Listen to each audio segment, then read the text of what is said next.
Halo sahabat Pasar Kampung, salam jumpa kembali.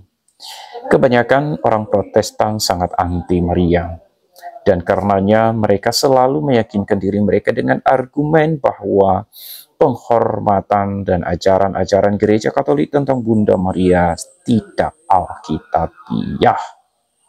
Nah, seperti yang dikatakan oleh penanggap dalam video saya ini. Benarkah ajaran Katolik tentang Bunda Maria tidak alkitabiah? Mari kita buktikan. Tapi sebelum kita lanjutkan, terus dukung channel Pastor Kampung dengan cara subscribe, like, komen, dan share. Thank you. Halo, halo, halo, halo, halo, halo.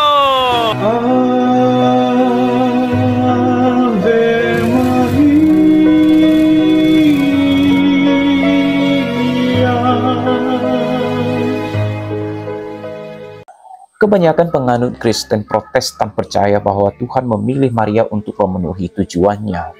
Tetapi Maria adalah seorang pendosa. Maria adalah bejana seperti kita, tetapi tidak lebih untuk dihormati seperti orang Kristen lainnya. Lagi pula Rasul Paulus berkata dalam Roma bab 3 ayat 23, karena semua orang telah berbuat dosa dan telah kehilangan kemuliaan Allah. Dalam teologi Protestan, semua tidak berarti 90%. Semua berarti keseluruhan atau jumlah penuh dari sesuatu. Karena Paulus berbicara tentang orang-orang, ini tampaknya menutup kasus terhadap doktrin Katolik tentang Maria dikandung tanpa noda. Protestan menolak gagasan Maria sebagai mediator atau perantara doa.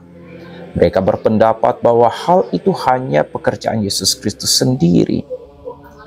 Lagi pula 1 Timotius bab 2 ayat 5 mengatakan, karena Allah itu Esa dan Esa pula dia yang menjadi pengantara Allah dan manusia, yaitu manusia Kristus Yesus. Di sini Paulus tampaknya membantah gagasan apapun tentang Maria sebagai perantara doa. Selain itu, kaum Protestan pada umumnya menolak gelar Maria sebagai Bunda Allah karena dianggap tidak sesuai dengan Alkitab. Dalam Injil, kita menemukan Yesus dan beberapa murid menghadiri sebuah pesta pernikahan. Maria memberitahu Yesus bahwa mereka kehabisan anggur. Tanggapan Yesus kepada Bunda Maria tampaknya seolah-olah ia frustrasi. Dalam Yohanes bab 2 ayat 4 dia katakan, mau apakah engkau daripadaku, Ibu? Dengan menjawab wanita kepada Maria, Yesus tidak memberi kesan bahwa kita harus menghormati atau memahami Maria sebagai seseorang yang istimewa. Lebih jauh, kaum Protestan percaya bahwa umat Katolik menyembah Maria, sebuah tindakan penyembahan berhala yang harus dijauhi dan dilawan dengan kekerasan yang tak terkendali. Seperti yang pernah dikatakan oleh Uskup Fulton Zeesching, demikian, tidak lebih dari 100 orang di Amerika Serikat yang membenci gereja Katolik. Akan tetapi ada jutaan orang yang membenci apa yang mereka yakini sebagai gereja Katolik. Memang hal ini sering terjadi, mengingat banyaknya literatur anti-Katolik yang terus-menerus diproduksi untuk menyerang gereja yang didirikan oleh Yesus Kristus ini. Namun bukti-bukti Alkitabiah dan historis mengenai doktrin-doktrin Maria sangat banyak. Berikut ini beberapa hal penting. Umat Katolik tidak menyembah Maria. Mungkin keberatan dan kesalahpahaman yang paling umum ketika mempertimbangkan iman Katolik adalah tuduhan bahwa umat Katolik menyembah Maria. Gereja Katolik mengutuk penyembahan kepada siapapun kecuali Tuhan dan hanya kepada Tuhan, Allah Tritunggal, Allah Bapa, Allah Putra, dan Allah Roh Kudus. Ini adalah kebenaran iman yang mendasar dan selalu menjadi ajaran gereja Katolik sejak Yesus mendirikannya.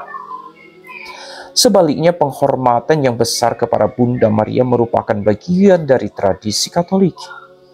Santo Maximilian Kolbe berkata, jangan pernah takut untuk mencintai perawan Maria yang terberkati terlalu dalam. Anda tidak akan pernah bisa mencintainya lebih dari Yesus. Dan jika seseorang tidak memiliki Maria yang tak bernoda sebagai ibunya, ia tidak akan memiliki Kristus sebagai saudaranya. Jadi mencintai Maria dan meniru kehidupannya akan membawa kita lebih dekat kepada putranya, Yesus Kristus. Kedua, Maria layak dihormati. Malaikat Gabriel tidak ragu-ragu memberi salam hormat kepada Maria ketika ia memberitakan kabar gembira bahwa Santa Perawan Maria akan mengandung dari Roh Kudus. Namun coba pertimbangkan hal ini. Bukankah Gabriel memberikan penghormatan kepada Maria, padahal penghormatan itu seharusnya hanya diberikan kepada Tuhan? Malaikat yang diutus Tuhan tidak memiliki keraguan sedikit pun untuk menghormati Maria. Kita menghormati orang-orang istimewa setiap hari. Kita menghormati para prajurit, presiden-presiden yang hebat, dan tokoh-tokoh olahraga legendaris. Kita juga menghormati ibu dan ayah kita, karena ini adalah perintah dari Tuhan. Seseorang tidak akan pernah mengklaim bahwa penghormatan ini mengambil alih penghormatan yang hanya milik Tuhan. Tentu saja, Yesus menghormati ibu dan ayahnya. Betapa pantasnya kita menghormati Bunda Allah sebagaimana yang dilakukan Kristus. Kita menghormati orang-orang kudus dalam keluarga Allah tanpa menyembah mereka. Hanya Allah yang harus disembah. Ini adalah ajaran gereja Katolik dan telah berlangsung selama 2000 tahun. Umat Kristen, Katolik, dan Ortodoks menghormati Maria karena Yesus menghormatinya. Dan kita hanyalah para pengikut yang mengikuti Yesus dan melakukan apa yang telah ia lakukan. Santo Paulus berkata, jika ada seseorang mengaku diri sebagai pengikut Yesus, tetapi ia tidak meneladani Kristus, ia adalah pendusta. 3. Maria adalah murid teladan.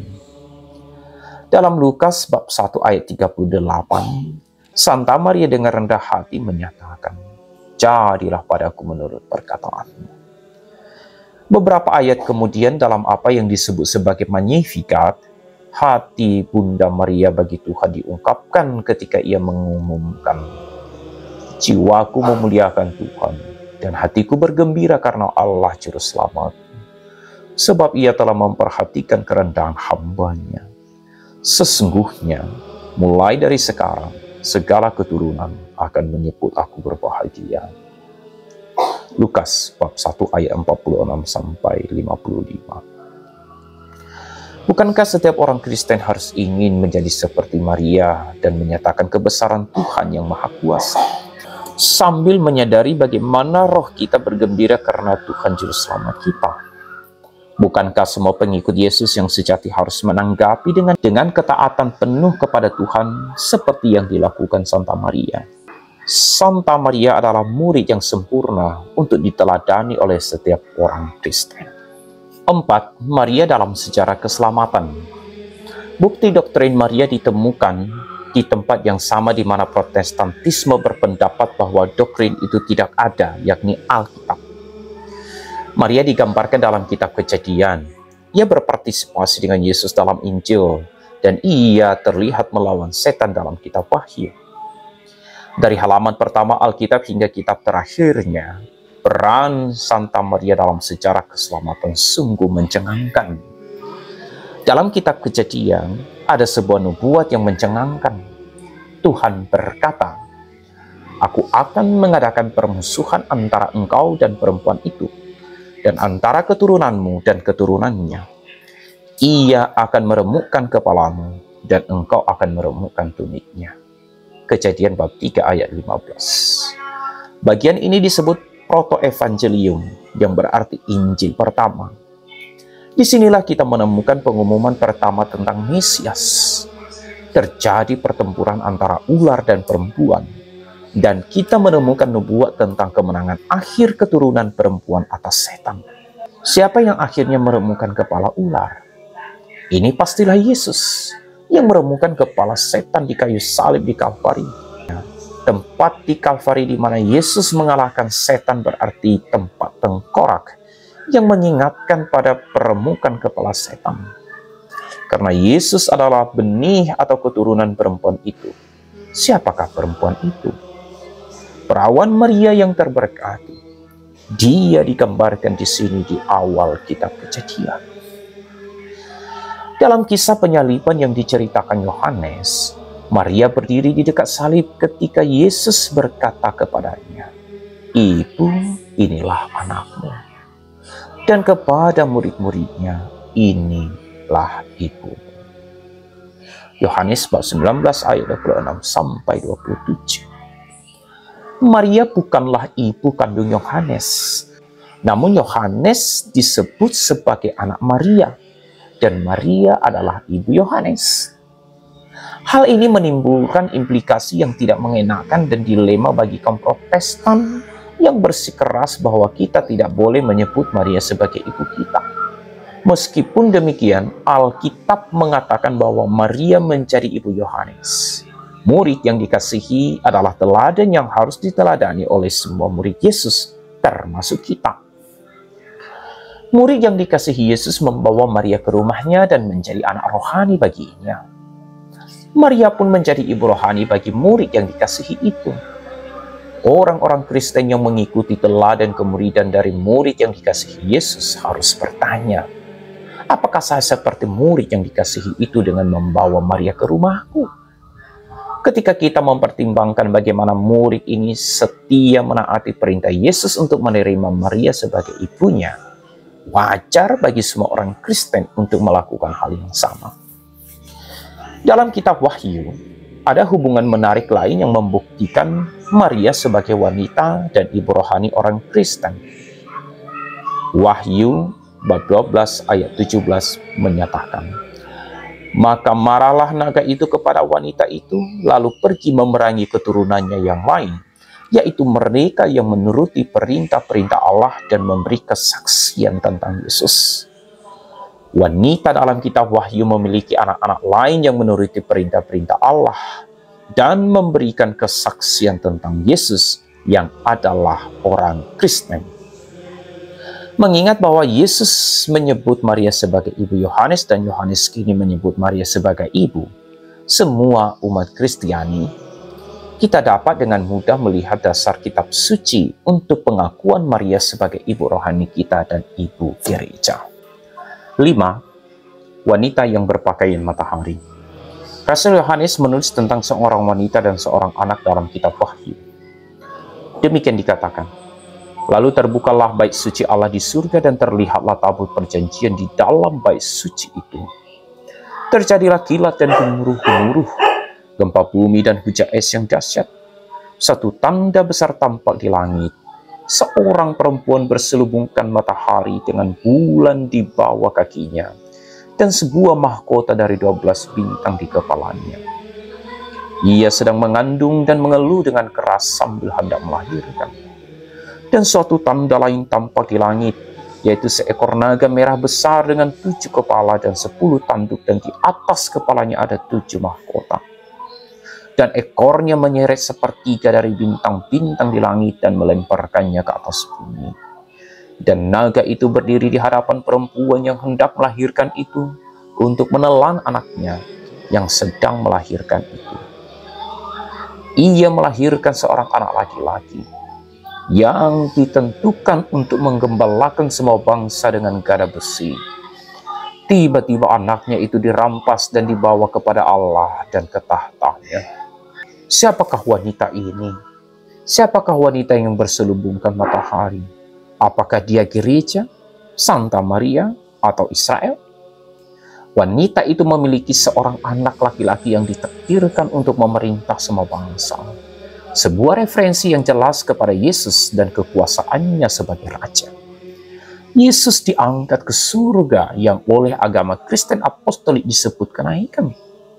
Jadi, identifikasi wanita yang berselubungkan matahari tidak diragukan lagi adalah Santa Maria.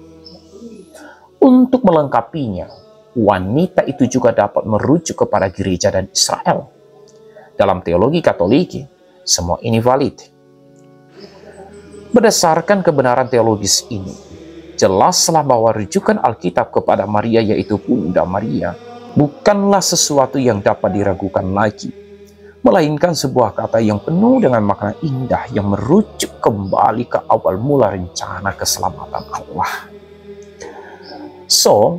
Seringkali kaum fundamentalis Protestan merasa terkejut ketika Martin Luther, pendiri reformasi Protestan, menyatakan bahwa Maria adalah Bunda Tuhan dan percaya pada keperawanan abadi, dan bahwa Maria dikandung tanpa dosa. Luther adalah seorang pendeta dan biarawan Katolik sebelum ia memutuskan untuk memisahkan diri dari gereja apostolik. Orang mungkin mengira ia akan menolak ajaran gereja tentang perawan Maria, tetapi yang terjadi malah sebaliknya. Dengan demikian, kaum Protestan dibiarkan berkutat pada dilema yang pelik. Jika Anda seorang Lutheran, Metodis, Baptis, atau Kristen non-denominasi, kemungkinan besar Anda akan menolak keperawanan abadi dan Maria dikandung tanpa dosa. Akan tetapi, pendiri Protestan sendiri meyakini kedua doktrin ini. Haruskah seorang Protestan mempercayai pendeta pribadinya atau Martin Luther? Sayangnya, Protestantisme telah menyimpang bukan hanya dari 2000 tahun ajaran para rasul, tetapi bahkan dari ajaran pendirinya sendiri. Salve.